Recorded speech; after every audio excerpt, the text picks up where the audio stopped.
unrestrained debauchery.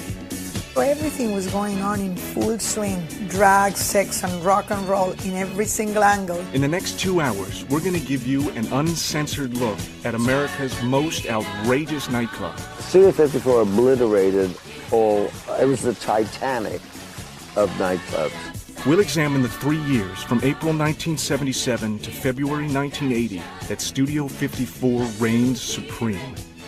It was a club ruled by two wildly different men, the gregarious Steve Rubell and the reticent Ian Schrager. A club that was a hangout for Andy Warhol, Bianca Jagger, Halston, Calvin Klein, and Liza Minnelli. We'll cover the Studio 54 phenomenon from opening night. It was brilliant. Best night ever in New York nightclub history.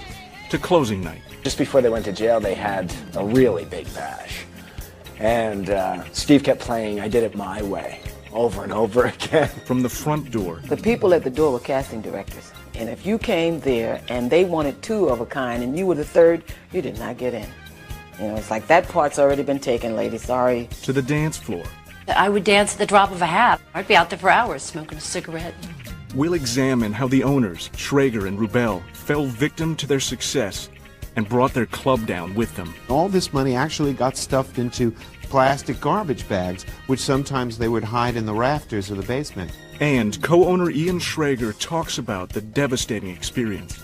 We'll take you to a different time, a different era, where sex was as close as the nearest bathroom and drugs were handed out like party favors. This amazing story of the rise and fall of Studio 54 will be told through archival photos, never-before-seen film footage, reenactments, and interviews with former Studio 54 employees, club regulars, and celebrities like disco diva Gloria Gaynor, actress Lorna Luft, Village People David Hodo and Philippe Rose, and singers Mary Seymour and Rick James. Visualize Caligula in the height of Rome and had Caligula throwing a party. That's Studio 54. That's it. By the mid-70s, New York nightlife was awakening from a decade-long slumber. The Vietnam War was over. Watergate was no longer front-page news, and the sexual revolution was in full swing. Author of The Club, Stephen Gaines. There was lots of things going on in the city. There were swingers clubs, sex clubs, bathhouses for gays, bars, prostitution on the corners. And a new sound in the nightclubs, disco. Songwriter Bruce Roberts. It was a very, very joyous kind of music. It was happy. It was really straight ahead, four on the floor kind of music, where the kick drum was the most important thing. Disco diva Gloria Gaynor. It really kind of taught people to dance because it made the beat so prominent. The bass and the drums were so prominent in these songs that it inspired you to dance. It really inspired you to stay on beat. Disco was for everybody. It was an extension of the society. It was a time where people could forget their 9-to-5 troubles and go out and have a blast. Disco clubs sprouted up all over Manhattan and the surrounding boroughs. Richie Notar worked the club circuit. That was the time of Saturday Night Fever and you know, Brooklyn and all these places in Queens were trying to be like the movie, and you had all the Tony Maneros and such. One club was different. In 1975, Enchanted Garden was opened by two young entrepreneurs, 31-year-old Steve Rubell from Brooklyn and the 29-year-old Bronx-born Ian Schrager. Schrager was a real estate lawyer. Rubell owned a chain of restaurants. They met while attending Syracuse University. They were a study in contradiction. Party promoter Carmen DeLessio. Steve was the outgoing person and the social one, and that Ian was the serious one and the tough guy, the bad guy. Ian Schrager was one of the handsomest guys I'd ever seen. Steve was crazy about him. It was a little bit of a problem because Ian Schrager is heterosexual and Steve wasn't. Despite their differences, the two came from similar backgrounds. Club impresario Jim Farrat. The world that Steve and Ian came out of with Calvin and Barry and Donna, Karen and all those people, it was always like, my bar mitzvah is going to be better than your bar mitzvah. I mean, really, this was like a big thing in New York's Jewish circles. So they'd always come from that thing, I'll show you, you know, I'll show you. While the Enchanted Garden was wildly successful, people from the city ignored it. I wrote about Enchanted Gardens in my column, and it brought a lot of people to that club, but nobody from Manhattan went out to Douglaston, Queens to go to a discotheque. I didn't go there, and I didn't work there, and I wouldn't be seen there. What can I tell you? It was in Queens. Schrager and Rubel turned their ambitious eyes toward Manhattan. The first thing they needed was a space. Party promoter Carmen D'Alessio showed them a cavernous, aging theater at 254 West 54th Street. Of course, they fell in love with it, but they were wondering if it wasn't too ambitious and how was this going to become a reality. Built in 1927, the theater had a history of turning fantasy into reality. Over the years, it had showcased everything from opera to dinner theater. Then, in 1943, CBS moved in. The company used the building's entrance on 53rd Street and referred to the facility as Studio 53. Shows like The $64,000 Question and Captain Kangaroo were produced in the old theater. In the mid-70s, CBS stopped using the space for television production. Author Anthony Hayden Guest. CBS had gone out to the coast, but they still kept this place running. It was still fully equipped. And so that basically this place was up and running and ready. Rubel and Schrager had their own plans for the old theater. They'd turn it into a discotheque and call it Studio 54. Club owner Arthur Weinstein. Steve took me over there, I'll never forget. And he was nervous. He was nervous because it was a very large space. No one had ever attempted anything that big. And he, you know, he was confident, but he was scared. To execute a complete facelift, Schrager and Rubel hired architect Scott Bromley. I walked in and I said, I got this idea. Let's turn the stage into the dance floor. Everybody wants to be on stage, you know, that's the key to life in Manhattan or any place else. As 1976 drew to an end, renovation on the building began. Owner Ian Schrager. When you're in the nightclub business, you really have no discernible product. You have nothing different from everybody else has. You have the same liquor, the same music. So all you have, the only opportunity for distinction is the magic you create. He didn't want the Bagel Nosh crowd, which meant Jewish-looking people. He didn't want bridge and tunnel people. The reference bridge and tunnel people meant residents of the surrounding boroughs. Anthony Hayden Guest. Manhattanites, of course, are notoriously kind of mean about people that have the misfortune from living in parts of New York that are not Manhattan. And they call them bridge and tunnel because that is, of course, the ways that one comes into Manhattan. He didn't want Kiana from the Americana. Kiana was the name of a fabric that was very popular with South Americans for evening wear, and they always stayed at the Americana Hotel. What Rubel wanted was a club filled with fabulous people. I had my own mailing list. Andy Warhol contributed with his own mailing list for the project. Francesco Scavulo, Calvin Klein. There was a group called the Islanders, who was a very compact group of gay people that used to go to Fire Island, very lively, very energetic. They had a list of about 3,000 names. The event created quite a buzz in social circles, despite a vote of no confidence from the press. The Daily News ran a little dismissive little subhead saying, Studio 54, where are you? Which was kind of poking fun of it, meaning, oh, here's another disco, just what New York doesn't need. Opening night was April 26, 1977. Former busboy Richie Notar. 1 hour before we were opening, maybe 45 minutes, they were still putting down the black AstroTurf on the floor, so it was very hectic. Brian Thompson, the lighting designer, and I were just kind of focusing the lights and making it really sharp looking and smart. And the lights went out on the bar. So we run out to the local bodega and get all of these like religious candles. By now the back door was jammed. We can't get by this gorgeous babe and her like, you know, muscle-bound 9-foot-tall boyfriend, right?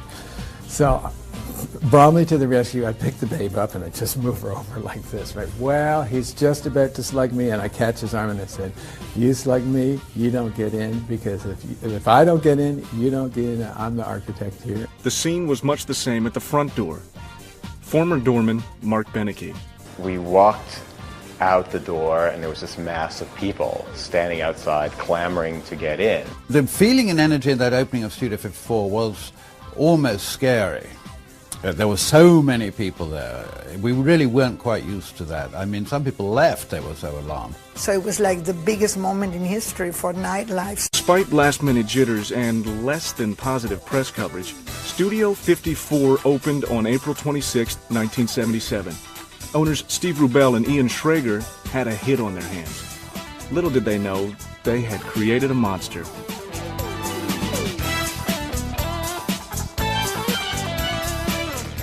"34-year-old Rubell and 31-year-old Schrager had owned and operated other night spots. They knew how to open a club.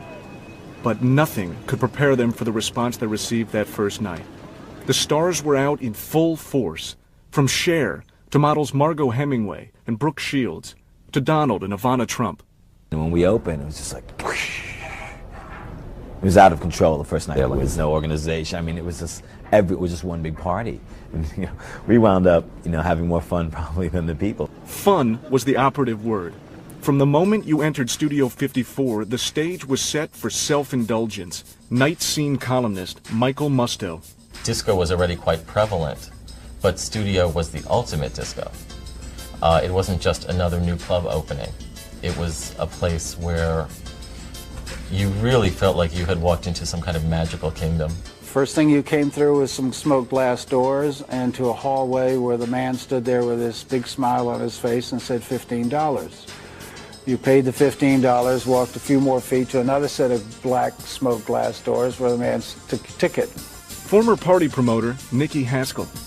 Well, there's a long entranceway that was mirrored on both sides and had a big, huge chandelier in it.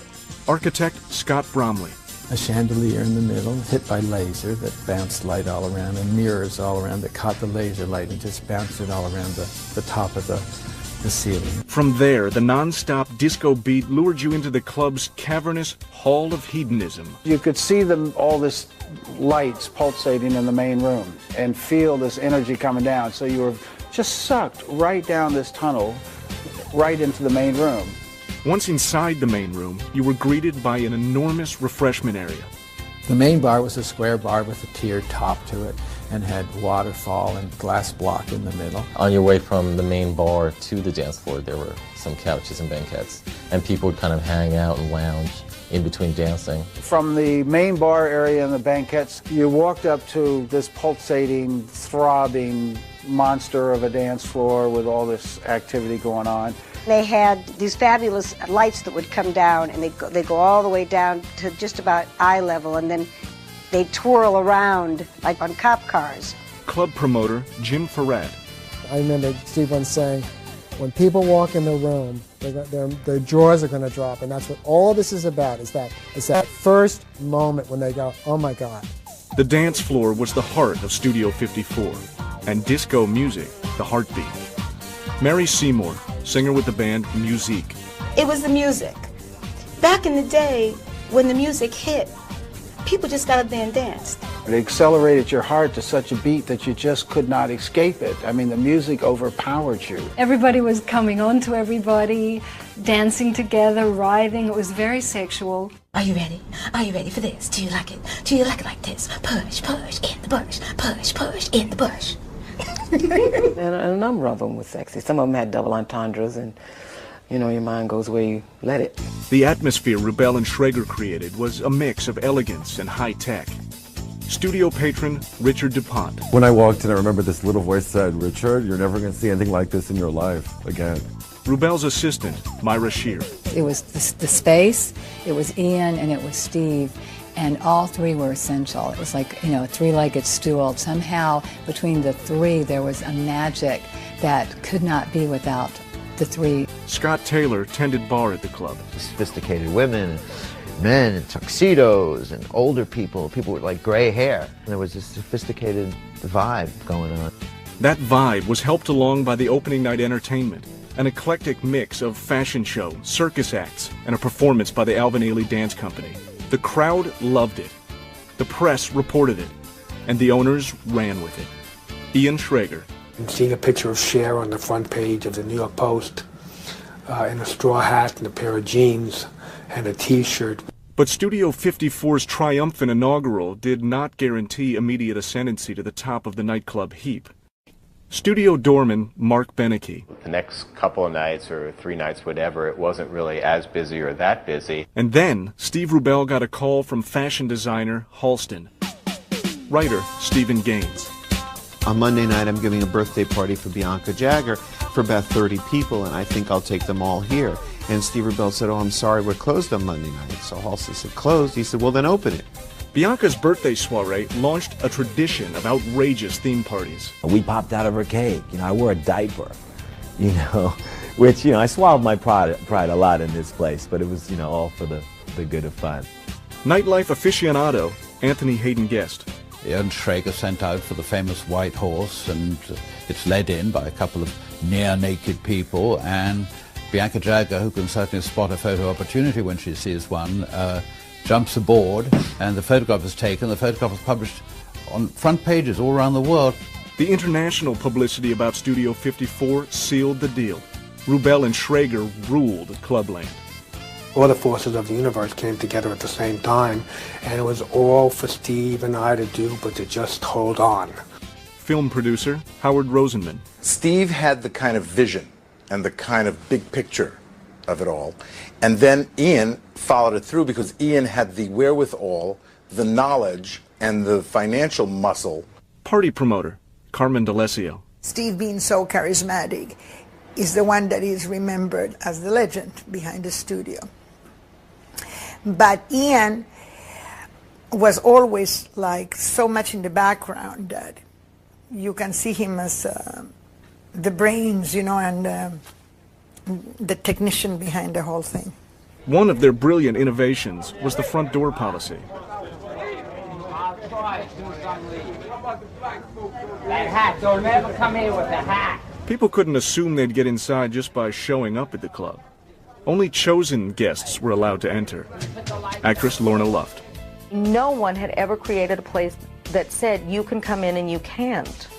They knew the more that you tell someone you can't have that, the more they want it. He called it tossing a salad. He would always say, let the limo drivers in, for instance. He liked limo drivers. He liked a bunch of preppy-looking people, but they're not too many. So we had the kid who worked at McDonald's next to, some movie star, some superstar model. People who added something to what was happening inside, whether they would dress in a festive way or they were interesting, high energy, danced well, whatever, or of course if they were, socialites, celebrities, models. You had to add something. You had to bring something to the table, let's put it that way. There were a lot of the gay culture, and then that's men and women and friends of gay people that like to dance, like to dress up, like to party.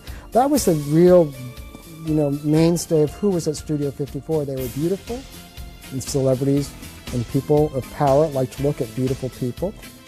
Many of the chosen were European. They were elegant and rich and sophisticated and came anywhere they were invited. So we called them the Eurotrash. They like to spend a lot in Champagne, Cristal, Dom Perignon. They're the ideal clients, They look good, they dress well, and they spend money.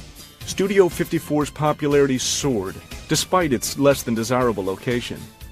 Partier Justin Davis. The only thing that was around there was porno theaters.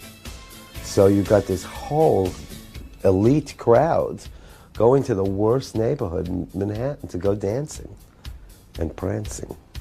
That crowd was catered to by a carefully selected staff. Former bartender Alex MacArthur. We were encouraged to be cocky. They let us drink behind the bar. It was the 70s, so there was a lot of drugs, and we were encouraged to just party and have a good time, but work as fast as you could. They were as flamboyant and outlandish as you could possibly be, but that made the bars work. You'd have like the blonde guy, the dark guy, and different personalities. And I know Steve set it up that way, said that there was somebody for everybody that came into the club. Movie producer Alan Carr.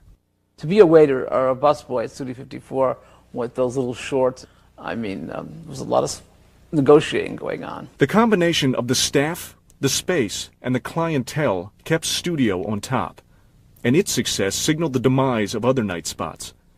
Arthur Weinstein owned the club called Hurrah. When they opened, I knew, because I went to the opening, that, hey, it's over. I mean, forget about it. But the club that had everything going for it also had an Achilles heel. You get the place open and then you handle the laws, you handle the technicalities when they arise. The technicality in this case was a liquor license. He applied for a catering license on a night-by-night basis. So each night he was able to serve alcohol, and then the next day he had to reapply for one. That, of course, was illegal. The New York State Liquor Authority made a surprise appearance. With them were cops from the local precinct. Scott Taylor was tending bar. All these police come in, and thought it was customers dressed as police. And then the next thing you know, they arrested one of the bartenders, and the music went off. And that was it. They chased everybody out.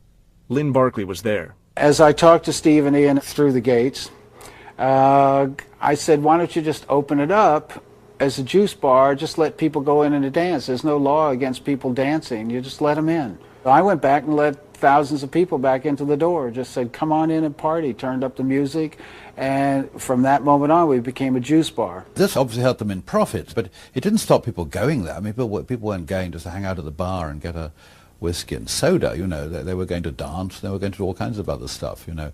I doubt if alcohol was high on the list of priorities. It was the day of the goodies too, if I may add, and if I might be honest. The goodies, in this case, were drugs. Cocaine for the most part. So they were having fun, even if they were not drinking as much. Within 24 hours of opening its doors, Studio 54 was the place to make the scene in 1977. Within 1 month, the club was almost closed down. Promoter Carmen D'Alessio recalls Steve Rubell's solution. We would be serving juices, but then they would be carrying their little bottles. You know, he would tell them to bring their bottles and to mix it inside. So the party would still go on and we would still be having a good time regardless, you know. Former bartender Scott Taylor. You don't go to the place for the liquor, you go because of the vibe and the excitement, and the vibe and the excitement was there even better than before. Nightclub owner Arthur Weinstein. Of course, there was a glimmer of hope. Hey, they lost their liquor license? Oh, that's terrible. They went anyway. They would rather go there with no booze. The lack of booze did little to stop the hordes of people clamoring to get into the club. Columnist Michael Musto. The scene outside the door was both glamorous and desperate. Everybody in New York wanted to get into this place, and some of them just couldn't, no matter how hard they tried. Gaining entry to Studio 54 meant passing owner Steve Rubell's nightly litmus test. Studio regular Nikki Haskell. You can come in and you can't come in, and we don't let anybody in here with hats on, and didn't I tell you not to wear an outfit that looked like that the last time, and don't come in. And it was like a dictator. It was like a disco dictator. Just watching him, you know, do his thing was probably better than going to the movies or going to some bullshit club somewhere or going home. So that's the only way I can explain it. He was like, you know, Little Caesar out there. Rubell was exact about his mission. One night, studio bartender Alex MacArthur showed up with guests from out of town. And I had these friends in tow, and I got to the front, and Steve Rubell's there, and he's like, Alex! And then he looks and his face drops, and he goes, no way, no way. He goes, Alex, no way. And then he grabs me, he goes, come over here. And he gets me aside, and he goes, don't you ever do this to me again. Writer Stephen Gaines. He called it his nightly party, and the people that he allowed in were going to be guests at his party, and he wanted a very special mixture. The recipe for that mix was handed down to 19-year-old Mark Beneke, the club's official doorman. The most important thing with mixing the crowd, people that went inside, was the energy, the energy level that someone, you know, gave off at the door. You could generally tell by how someone came to the door, or how, what they said, how they spoke, how they were going to act inside, and whether they were going to contribute to the overall, interesting theatricality that went on inside. Actress Jade Barrymore, mother of Drew Barrymore, describes the scene outside the club.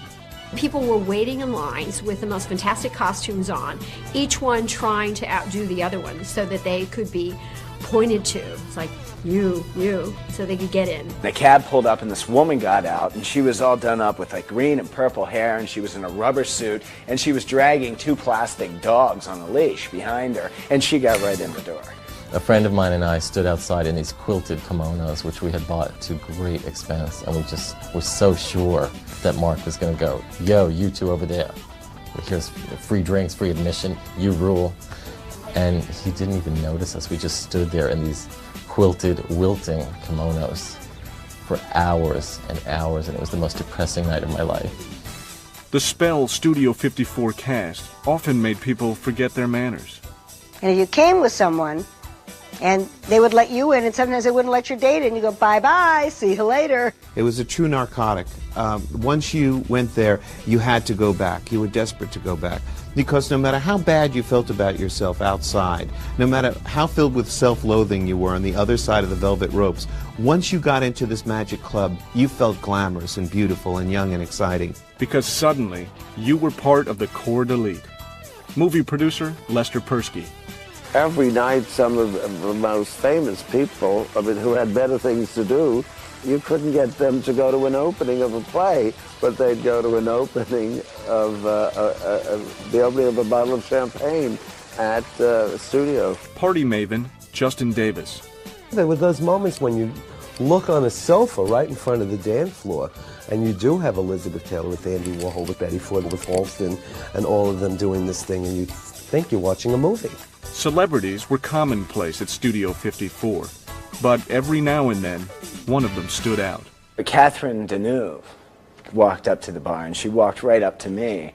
And I'd seen a lot of beautiful women in my day, but let me tell you, she took the cake. And she just smiled at me, and told me what she wanted, and I handed her the drink, and she just rubbed her hand over my wrist. And they're all laughing at me.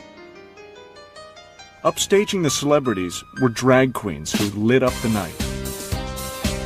Producer Howard Rosenman. They were such exotic creatures, and they were really, really beautiful. They spent their days getting themselves together to come to the studio. You know, so they would steal their dresses and do their thing during the day, and they were so outrageously beautiful. Many of the drag queens passed for women, much to the confusion of some patrons. Nikki Haskell recalls an incident with prize fighter Jerry Cooney. We were standing at the bar, and this big drag queen put the move on him. And she was like eyeball to eyeball with him, and he's about 6'4". So my first instinct was to say, you know, this is a guy, this is a drag queen. And then I thought, you know what, I'm going to mind my own business. So I walked around, I went over to the dance floor, and I was dancing around. I was sort of, you know, eyeing them out of the corner of my eye. And about halfway through one of my dances, Jerry came over to me and says, I have to ask you a question. I said, yes. He said, that's a guy? That's a guy? Cheryl Rickson Davis was the 1980 Penthouse Pet of the Year. Everybody thought everyone was a drag queen, too. Because the drag queens were it. I mean, they were the princesses of studio. The mix of characters was right out of Central Casting. Architect Scott Bromley. We had people like Disco Sally, she must have been 75 years old, with the wrinkled knees and everything, and practically no clothes on, be dancing with, you know, some leather trucker guy, you know. She looked like Grandma out the Playboy magazine. They used to pick her up and pass her around the crowd. And I used to sit there in total amazement. And she'd be out there. And you had Rollerina, who was always allowed in. You know, who was this, I think Rollerina was a lawyer, who would dress in this wedding dress and roll in. There was a couple who would come in and she would, basically she's naked. And her husband kind of looked like, dressed like Abraham Lincoln, and he'd kind of follow her around with a flashlight pointing it on certain parts of her body. The dress code was never officially clothing optional, but for some club goers it may well have been. Promoter Lynn Barkley remembers one particularly underdressed guest. She wore like a 1950s little see-through spaghetti strap thing with fur all the way around it, and completely nude underneath it, except she took and pierced both her nipples and had the chain going across here. In real life, she was a substitute teacher on Long Island. Former waiter T.J. Walsh. And then there was Maid Marian.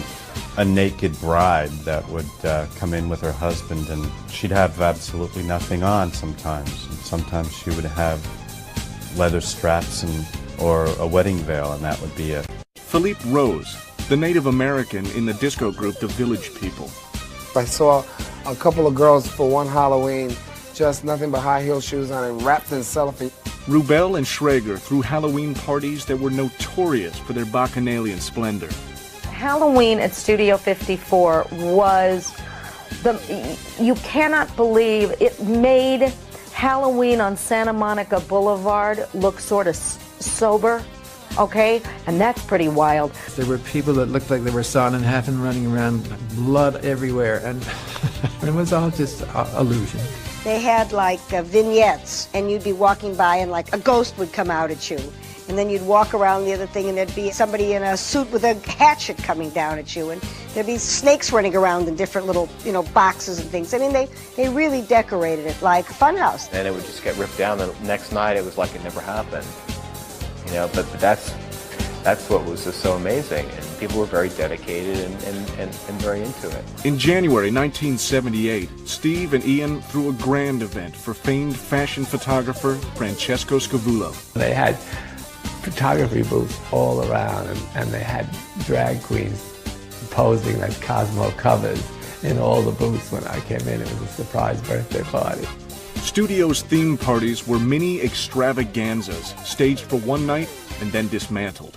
They put a lot of money and a lot of inventiveness in it. They would put tens and tens and twenties of thousands of dollars into setting up these things. You can walk in, it would be like you're in the castle of Louis XIV, or you can walk in and it would be Disneyland. Those were the greatest nights ever in party history in New York, because they went all out, Steve and Ian and Carmen, to really entertain you. I remember a big party for Dolly Parton for whatever reason, and Steve went all out for that.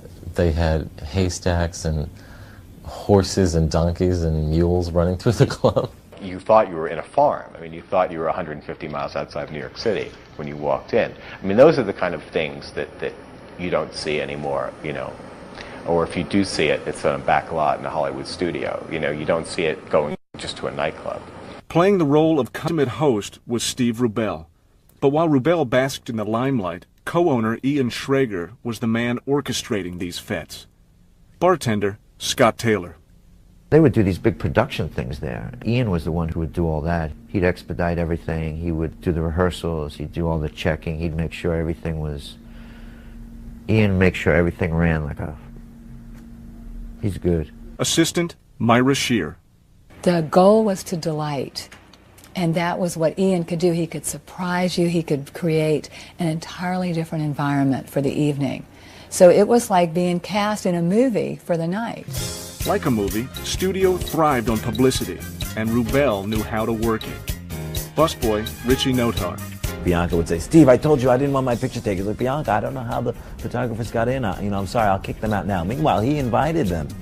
He was very shrewd that way. So he did good for the club, and he did good for his clientele. Rubel and Schrager treated the press right, and the press, in turn, protected the club. People would just be writing, "Oh, another great night at Studio 54." Nobody was reporting it in great detail, and I think that's probably good, Why spoil it all? The unreported activities between the dances gave the club its sizzle. In 1977, Studio 54 was the right club in the right place at the right time. There was just one hard and fast rule: leave your inhibitions at the front door. The party never stopped at Studio 54, a phenomenon due in large part to the deliberately loose rules concerning drugs and sex. Model Janice Dickinson. The taboo subject of drugs at Studio 54. Oh, I didn't do any. No, in those days everyone experimented. Co-owner Steve Rubel did more than experiment. Studio patrons Richard and Robert DuPont. Steve was, the king of the lewds. He would hand those Quaaludes out like drink tickets. He was always giving the drink tickets away and the lewds. There was always free drugs and liquor. There was always free liquor and drugs. Yeah. Always. Party promoter Mickey Haskell. He'd be by the bar, drinking his Coke with about 10 straws in it. You could always see when he had a couple of Quaaludes, he would slightly foam at the mouth. It was a look. scene maker Jim Farrat. One of the things that Quaaludes would do with people is that their memory would get lost. So he would be in the middle of a sentence and he would go, and he forgot where he was, which was, only Steve Rubell could make that endearing. Though Rubell enjoyed the numbing effect of Quaaludes, the drug of choice among clubgoers was cocaine. Bartender Alex MacArthur. It was cool to do cocaine. And everybody was doing it, and it didn't matter how famous you were or what a peon you were. Everybody was doing the coke, and acceptable. Writer Stephen Gaines. You would see some stockbroker's wife, with a Gucci purse, and she'd pull a little vial out of it. It wasn't the least bit shocking. At that time, people thought that cocaine made you smart and sexy and clever and witty. Clubgoer Justin Davis. The conversation in studios, you can do all the coke you want. It's not addictive. It was in the newspaper. Cocaine was not cheap, but for the wealthy patrons of Studio 54, money was not an issue. Artist Richard Bernstein. Sometimes you brought your own, sometimes you found them there. And sometimes you would find this very wealthy Persian prince, and he'd be happy to be in New York City and at the most exclusive club in the world, and he'd order bottles of champagne and then pass things around. Club patron Cheryl Rickson Davis. One night I saw somebody with a rolled up $100 bill snort a line and throw away the 100. And then somebody else grabs it and you think somebody's got the 100 and they use it again as a straw and throw it away again. As prevalent as cocaine was, many celebrities pretended they didn't have any drugs. Singer Rick James. They went to Studio 54 with no drugs and just expected, and it was unexpected, that they were going to get drugs. And usually they did. I mean, I used to be there, and everybody was running around. You got any coke? You got any coke? And I would say, mother, you worth $100 million. You ask me for some coke. Coke. You don't have any? Trust me, celebrities have their own drugs. Trust me, they all have their own drugs. But let me tell you something. Celebrities, if they felt that they can get drugs for free from Steve Rubell, they made believe they didn't have drugs. Not everyone was stingy with their stash. Well, I remember Halston taking out a vial of blow, and he saw some young thing, and he gave him a vial of blow, and the young kid didn't know what to do with it, and he went like that. And he put the whole vial in his thing, and then went like that, and I saw Halston, couldn't believe what he was watching. The kid just didn't know. Susan Shapiro was a college student when she produced a documentary about the club. One night I was on the payphone, making a phone call to the lab to find out how the film was, and this guy that I never met before came up to me and started laying lines, without even talking to me, just started laying lines of coke out on the payphone. And it was just the wildest thing. I would get tipped by grams of coke. And so would all the other bartenders. We keep a bucket and we keep throwing vials in it and split them up at the end of the night, At Studio 54, the partying didn't end until the sun came up. How do you think you stayed up, The powder in your nose. Powder your nose. David Hodo, hard hat with the Village People. You felt like a vampire when you would leave in the morning, like you'd been partying all night long in that light. Why sleep? You were on coke. No, people just did coke. I mean, there were times, I remember staying up for 3 days and still going out to dance. You can't work all day, stay up all night, and go to after-hours club and not have some sort of stimulant, You can't. I mean, it's not, no matter how young you are, it doesn't work that way. And that cocaine wasn't free. The drugs and the drinking were powerful aphrodisiacs. Between the cocktail of the music and the being at the club and being high, and you would see somebody and, you'd become riveted to them. Sex was inevitable, anywhere and everywhere in the club. Behind the loudspeakers, you would open the office, somebody would be doing something inside the office. You would be walking upstairs, and you would be stumbling through bodies, I mean, no matter what you imagine, it happened. I think gay men gave heterosexual people permission to be promiscuous as well. And I think all of that is somehow wrapped up in the world of disco, as embodied by Studio 54. A girl was leaning over the balcony, had her skirt hiked up, and the guy was behind her, and they were having sex while watching thousands dance below them. The nosebleed section of the balcony was specially equipped for carnal pleasures. At the very top, we cantilevered a section of the center out and upholstered in 12-inch round bolsters made out of vinyl or rubber. The real reason why they covered the balcony in black rubber was because it was easier to wash down in the morning because there had been so much sex going on up there. Sexual acts were not only prevalent, they were executed without fear of consequence. You saw someone downstairs, you danced with them, you got hot, you went upstairs and you tipped your way out of, tipped the night away. In the late 70s, although sexually transmitted diseases existed, many were easily treatable. You couldn't catch anything that you couldn't cure with a shot. And that's, you know, that's what made it great. It didn't matter what you did, you could get cured the next day if you caught something. You were safe to do whatever you wanted to do and be whoever you wanted to be. That was it was like this world that they created inside the club. So you had all kinds of people coming from every direction, from the business world, from the art world, from the entertainment world, from the music industry, executives and artists, all going, letting their hair down, shaking their butt, you know, and having a really good time, partying hard. And if you were a celebrity in need of privacy, you headed to the VIP room in Studio's basement. It was very grungy. It was just a basement with some seats. But it was there that celebrities and famous people like to hang with each other because they're comfortable that way, because they all have been through a certain thing together and they know that they're not going to be bothered and fawned on and hit upon in any way.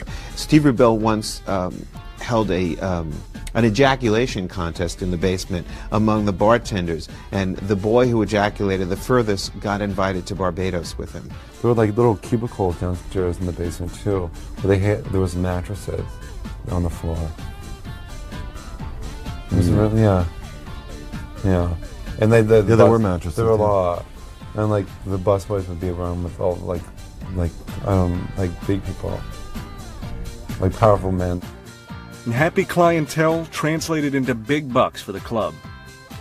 The cash registers at Studio 54 would fill up with so much cash that they would literally be overflowing and they couldn't shut the drawers. So they would empty out the drawers periodically every hour or two, but at the same time they would change the tape in the cash register and put a new one in and hide the earlier tape. All the money didn't make it to the basement.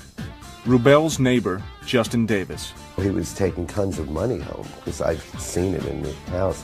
He used to have a big Norma Kamali coat. And the whole lining of the coat was money and drugs. He would walk around with this big hideous thing, make believe he was freezing. And it was filled with cash. And that's how he would take it home. Movie producer, Howard Rosenman. You would walk into Steve's closet and there was money. Tons and tons of money. Hundreds and thousands of bills. All over the place. By 1978, the nightly party at Studio 54 was in full swing, catering to all predilections and addictions. Money was piling up, and like kids in a candy shop, the owners were stuffing the cash in their pockets. The most successful club in history paid a mere $8,000 in taxes for 1977. In reality, the club had grossed more than $3 million. Rubell and Schrager had taken upwards of $2 million off the top. On the streets, that's called skimming. Writer Anthony Hayden Guest. The bar business and the restaurant business, they're cash businesses, and it's very much a given that there's some skimming. On the club's one-year anniversary, April 26, 1978, Rubell and Schrager threw a huge celebration. Partier Richard DuPont. It was like a circus. There were like giraffes and a marching band played Happy Birthday. Every night was a circus at Studio 54. The ladies' room was like the best because they had like little vanity mirrors and like all the beautiful stools, and you would sit there and do your little cocaine and whatever and talk to this one and that one and watch the beautiful girls put their makeup on. A favorite hangout for celebs was the DJ booth. Jim Ferret. All the celebrities would somehow make their way into that DJ booth, and you could see that DJ booth in any place in the room because of the way it was lit. Songwriter Bruce Roberts. I was there one night when Liza was there.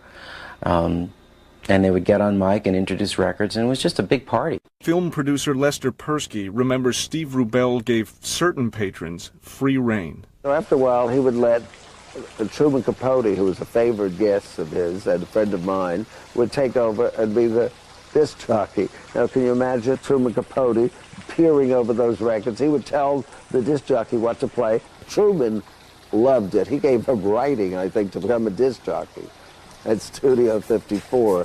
The disc jockeys at Studio 54 became celebrities in their own right.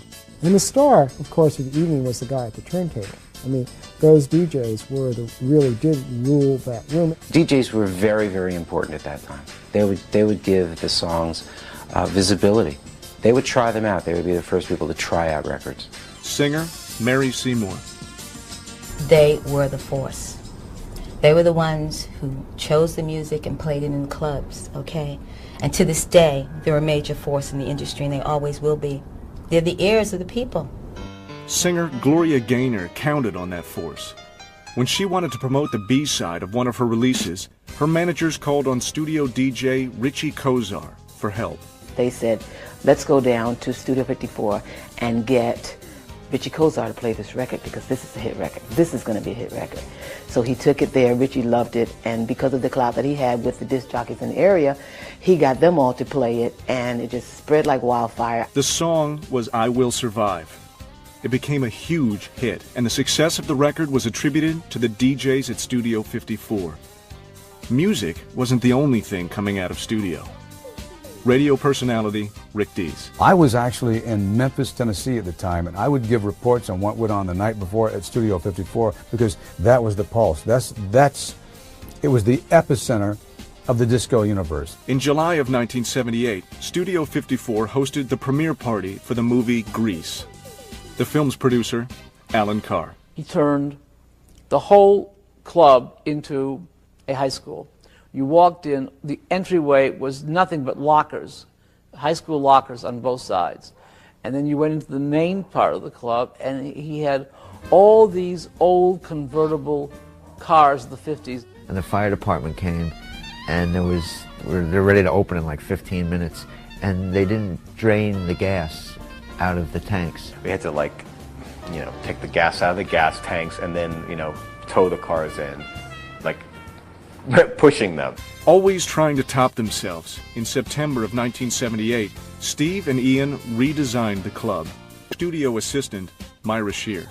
Ian saw the play Sweeney Todd, and it had a bridge in it, and that's where he got the idea to build this bridge, so people would be upstairs on the dance floor and they would move across with the bridge.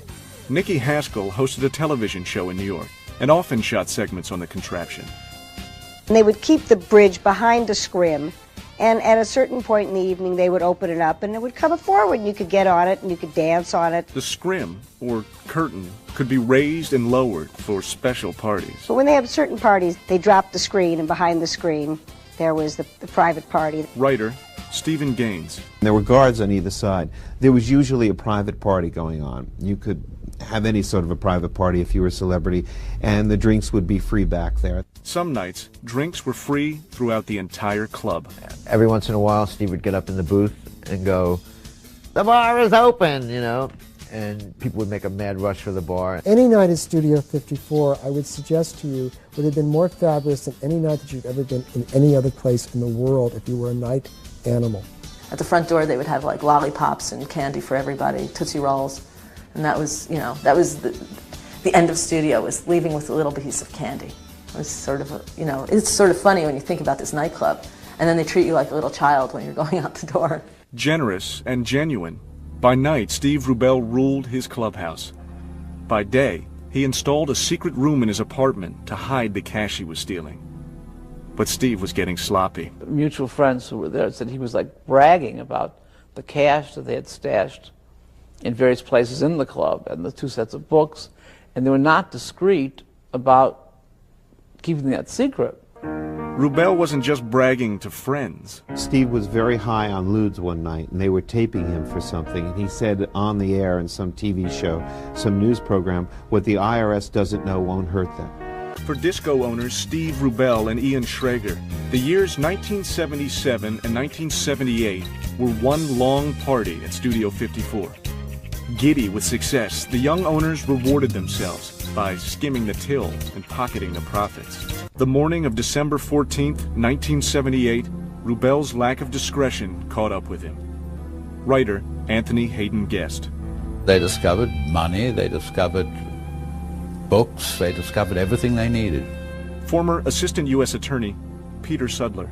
The actual books and records that showed the evidence of the skim were found in the ceiling of the basement. And if you remove the ceiling tiles, these books just kind of came out. Word of the raid spread fast. Richie Notar. Big bust. I'm home. What does that mean? It's a big bust. You know, I can't talk, and you know, I get dressed up. I go down to because it was payday, and I remember walking in, and it was all these guys, young guys, you know, wet behind the ears, as they say, IRS agents, FBI. And as soon as we walked in, what are you doing here? You got to sit here. And they were totally controlling. During the search, Rubell and Schrager entered the premises, Schrager carrying a load of books, accounting journals, put them down on the premises, walked away from them, and when one of the IRS agents went over to examine them, he found an envelope of white powder. DEA came down and they field tested the substance, and it was, in fact, tested positive for cocaine, at which point I authorized Mr. Schrager to be arrested for possession of cocaine. The feds discovered a pile of cash, along with details of the skimming, in a safety deposit box in a Manhattan bank. What started as an investigation into simple tax evasion was snowballing into multiple felonies. After all these guys left and they collected whatever they had to, we had a meeting with us. They said, you know, people will approach you on the street, and if they do, you tell them, speak to my lawyer, Roy Cohn. Roy Cohn, the former counsel to House Un-American Committee Chairman Joseph McCarthy, was a formidable opponent.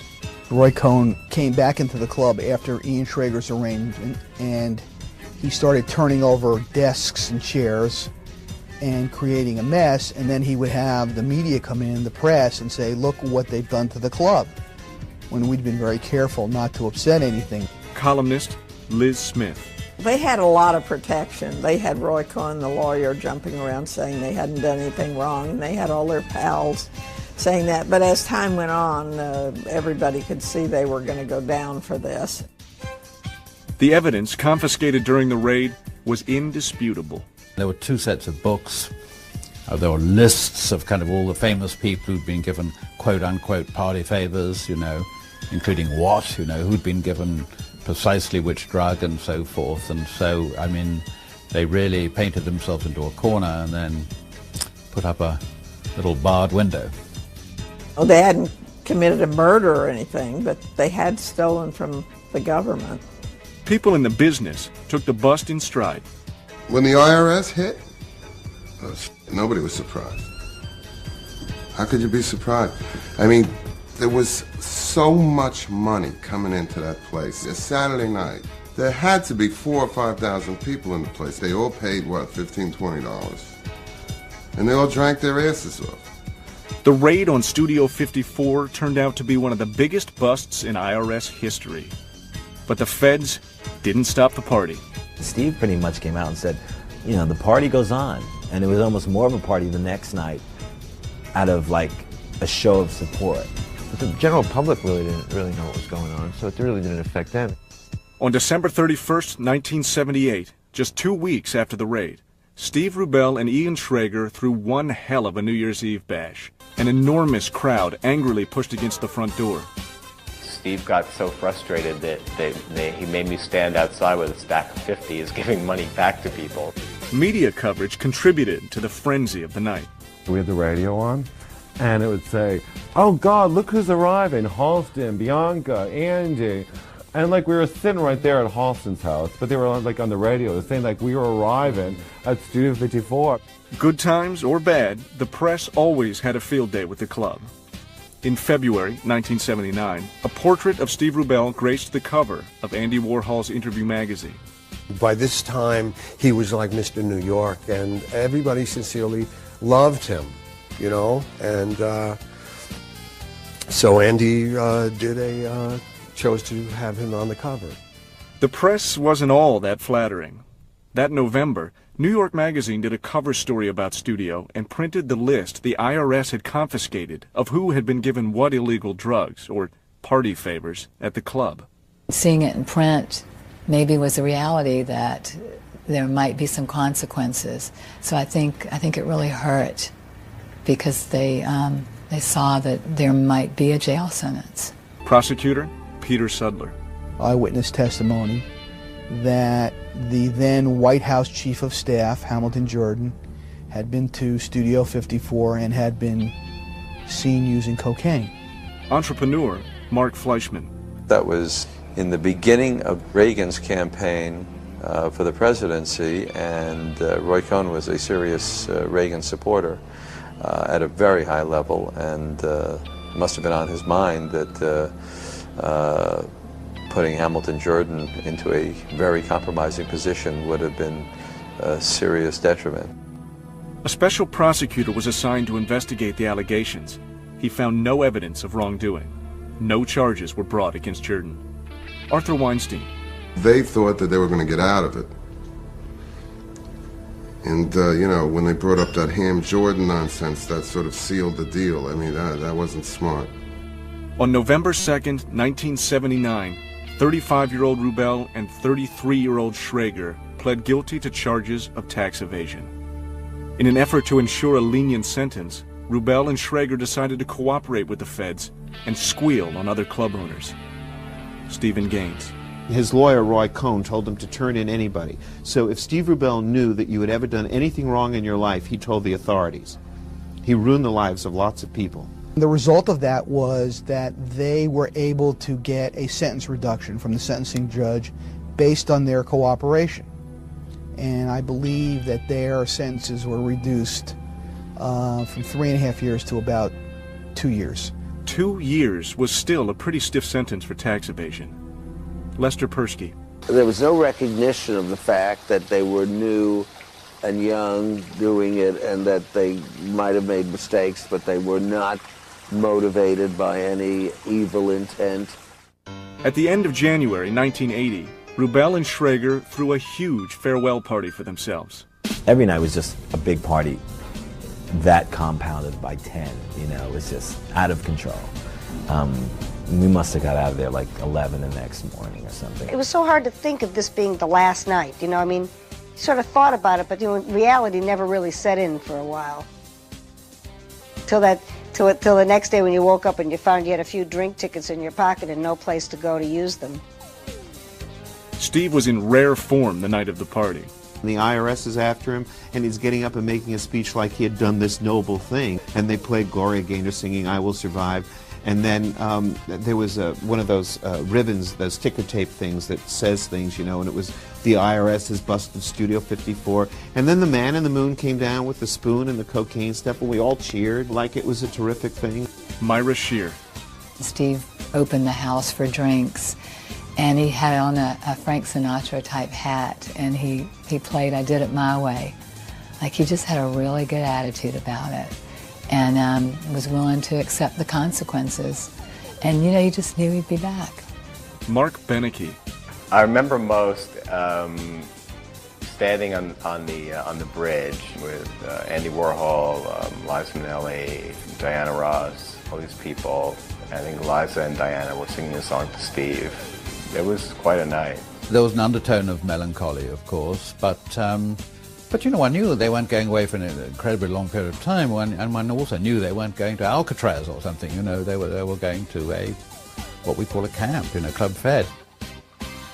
Not quite. On February 1st, 1980, Rubel and Schrager were placed in the Metropolitan Corrections Center in downtown Manhattan. Arthur Weinstein saw Steve Rubel the night before he was locked up. When he had his duffel bag ready to go. And he wasn't distraught. You know, once he made up his mind that, hey, this is it.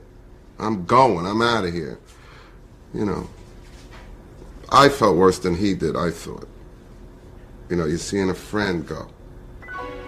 4 weeks later, on February 28, 1980, Studio 54's liquor license expired and the club closed. The post-prison achievements of Steve Rubell and Ian Schrager were being noticed by the press. On July 22, 1985, New York Magazine put the two men on the cover, hailing them as the Comeback Kids. I think people were impressed that Steve and Ian could make such a comeback in a short time. But all the success in the world could not give Rubell back his health.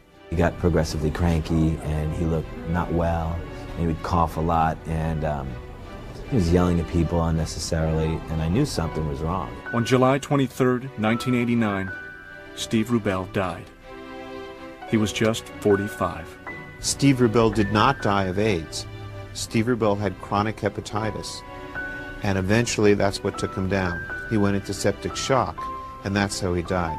A funeral service was held at Manhattan's Riverside Chapel. It was family, close friends, and that was pretty much it. You know, But the people who were at the funeral were all people who truly loved Steve. Steve Rubell and the memories he and Ian Schrager created will not soon be forgotten. People had a great time there. That's what people remember. A lot of people met and married and all that stuff. When people think of that era, they smile. I learned that let yourself go, dare to have a good time, dare to stop short of the edge, don't go over the edge. That's why I guess we're still here. Go to the edge, but don't go over it. It's like this safe house, you know, and you could just go and just be a little crazy and have fun. And you really knew you had fun because your stomach would ache the next day because you had laughed so hard. You know? And anytime that you're laughing so hard, it can't be bad. I was happy to get out of there, you know, vertically instead of horizontally. So I always considered that a good night when I could walk out on my own steam and still appear that I had, you know, my faculties about me. It was a tremendous thing to live through. I survived because I wasn't promiscuous, but I know a lot of my friends were, and they're not around anymore.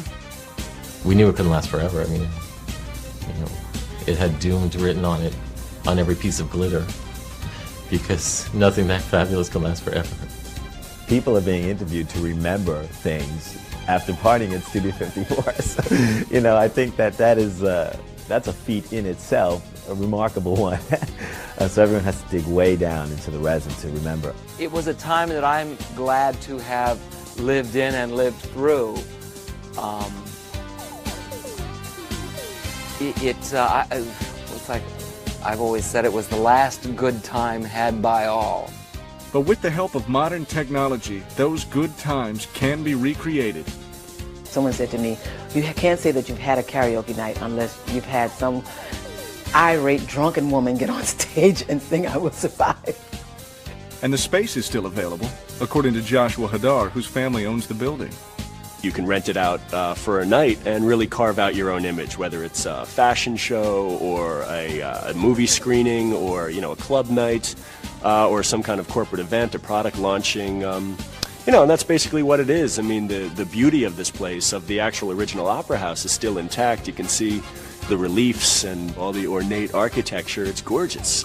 As for the old crap, but he was scared. To execute a complete facelift, Schrager and Rubell hired architect Scott Bromley. I walked in and I said, yeah, I got this idea. Let's turn the stage into the dance floor. Everybody wants to be on stage, you know, that's the key to life in Manhattan or any place else. As 1976 drew to an end, renovation on the building began. Owner Ian Schrager. When you're in the nightclub business, you really have no discernible product. You have nothing different from everybody else has. You have the same liquor, the same music. So all you have, the only opportunity for distinction is the magic you create. He didn't want the Bagel Nosh crowd, which meant Jewish-looking people. He didn't want bridge and tunnel people. The reference bridge and tunnel people meant residents of the surrounding boroughs. Anthony Hayden guessed. Manhattanites, of course, are notoriously kind of mean about people that have the misfortune from living in parts of New York that are not Manhattan. and they call them bridge and tunnel because that is, of course, the ways that one comes into Manhattan. He didn't want Kiana from the Americana. Kiana was the name of a fabric that was very popular with South Americans for evening wear, and they always stayed at the Americana Hotel. What Rubel wanted was a club filled with fabulous people. I had my own mailing list. Andy Warhol contributed with his own mailing list for the project. Francesco Scavulo, Calvin Klein. There was a group called the Islanders, who was a very compact group of gay people that used to go to Fire Island, very lively, very energetic. Strained debauchery. So everything was going on in full swing. Drag, sex, and rock and roll in every single angle. In the next 2 hours, we're going to give you an uncensored look at America's most outrageous nightclub. Studio 54 obliterated all, it was the Titanic of nightclubs. We'll examine the 3 years from April 1977 to February 1980 that Studio 54 reigned supreme. It was a club ruled by two wildly different men, the gregarious Steve Rubel and the reticent Ian Schrager. A club that was a hangout for Andy Warhol, Bianca Jagger, Halston, Calvin Klein, and Liza Minnelli. We'll cover the Studio 54 phenomenon from opening night. It was brilliant. Best night ever in New York nightclub history. To closing night. Just before they went to jail, they had a really big bash. And Steve kept playing I Did It My Way over and over again. From the front door. The people at the door were casting directors. And if you came there and they wanted two of a kind and you were the third, you did not get in. You know, it's like that part's already been taken, lady, sorry. To the dance floor. I would dance at the drop of a hat. I'd be out there for hours smoking a cigarette. We'll examine how the owners, Schrager and Rubel, fell victim to their success and brought their club down with them. All this money actually got stuffed into plastic garbage bags, which sometimes they would hide in the rafters of the basement. And co-owner Ian Schrager talks about the devastating experience. We'll take you to a different time, a different era, where sex was as close as the nearest bathroom. I didn't work there, and I wouldn't be seen there. What can I tell you? It was in Queens. Schrager and Rubel turned their ambitious eyes toward Manhattan. The first thing they needed was a space. Party promoter Carmen D'Alessio showed them a cavernous, aging theater at 254 West 54th Street. Of course, they fell in love with it, but they were wondering if it wasn't too ambitious and how was this going to become a reality. Built in 1927, the theater had a history of turning fantasy into reality. Over the years, it had showcased everything from opera to dinner theater. Then, in 1943, CBS moved in. The company used the building's entrance on 53rd Street and referred to the facility as Studio 53. Shows like The $64,000 Question and Captain Kangaroo were produced in the old theater. In the mid-70s, CBS stopped using the space for television production. Author Anthony Hayden Guest. CBS had gone out to the coast, but they still kept this place running. It was still fully equipped. And so that basically this place was up and running and ready. Rubel and Schrager had their own plans for the old theater. They'd turn it into a discotheque and call it Studio 54. Club owner Arthur Weinstein. Steve took me over there, I'll never forget. And he was nervous. He was nervous because it was a very large space. No one had ever attempted anything that big. And he, you know, he was confident. Have a blast. Disco clubs sprouted up all over Manhattan and the surrounding boroughs. Richie Notar worked the club circuit. That was the time of Saturday Night Fever and you know, Brooklyn and all these places in Queens were trying to be like the movie, and you had all the Tony Maneros and such. One club was different.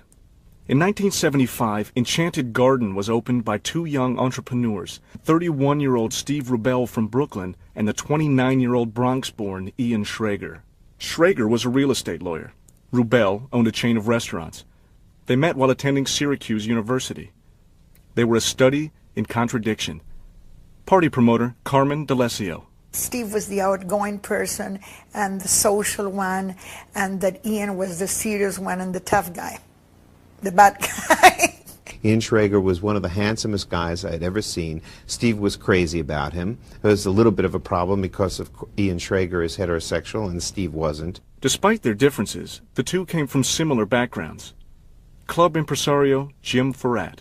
The world that Steve and Ian came out of with Calvin and Barry and Donna, Karen, and all those people, it was always like, my bar mitzvah is going to be better than your bar mitzvah. I mean, really, this was like a big thing in New York's Jewish circles. So they'd always come from that thing, I'll show you, I'll show you. While the Enchanted Garden was wildly successful, people from the city ignored it.